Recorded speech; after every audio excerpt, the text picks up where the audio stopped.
Well, Vladimir Putin's crackdown across Russia is only widening following the death of opposition leader Alexey Navalny as his supporters continue to face arrest. And as we've been saying, another American with dual Russian citizenship is jailed on charges of espionage and treason. An amateur ballerina and recent U.S. citizen, Ksenia Karelina, is now a prisoner in Russia. The dual American and Russian citizen was arrested in the central city of Ekaterinburg earlier this month on suspicion of treason and fundraising for Ukraine's army after making a $51 donation to a Ukrainian charity. She was also accused of attending pro-Ukraine rallies in the U.S. Her former mother-in-law told CBS News she fears for Karelina's life. I'm very, very concerned about her. About her physical being. We know that Navalny was just killed a few days ago. We know it wasn't just a death, it was a murder. Another American, Wall Street Journal reporter Evan Gershkovich, learned on Tuesday a Moscow court rejected his appeal against his detention. He's been in custody since last March pending trial on espionage charges he denies.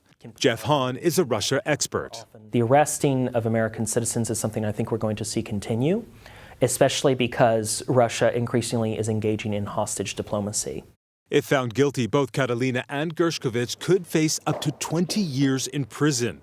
In Vladimir Putin's Russia, mourning the death of opposition leader Alexey Navalny can also cost people their freedom. Since Monday, human rights groups say hundreds have been detained at memorials in dozens of cities across the country. While for Navalny, even in death, the late opposition leader still hasn't been able to escape the Kremlin's grip. Despite pleas from his wife and mother, the father of two's remains have yet to be released to his family. And President Putin's crackdown on dissent is potentially widening outside of Russia's borders. A Russian helicopter pilot who defected to Ukraine in August was found shot to death in Spain last week. Maxim Kuzminov's daring, high-profile defection was a big propaganda win for Ukraine at the time. Now, there's been no official comment from Russian authorities about Kuzminov's death, but when asked about it, the director of Russia's Foreign Intelligence Service called him a traitor, criminal, and moral corpse. Anne-Marie. Well, Imtiaz, Russia will be holding its presidential election in March. What does this crackdown tell you? Yeah, I mean, that's a really good question, Anne-Marie. There's so much happening in Russia right now, but we have to remember the climate of what's happening in Russia right now, which is in just a few weeks' time, Russians will be going to the polls where they will vote for a president. Vladimir Putin, all but certain to win. And many understand that he is engineering this win.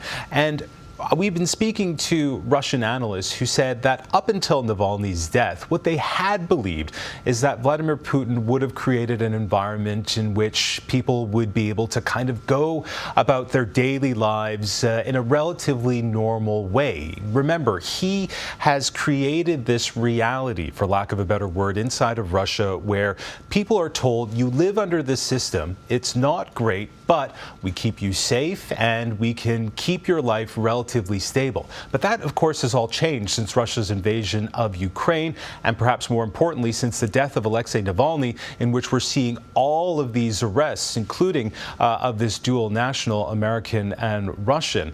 And really what we're seeing now is quite the opposite, is that Vladimir Putin is using the state to oppress people more and more leading up to that vote.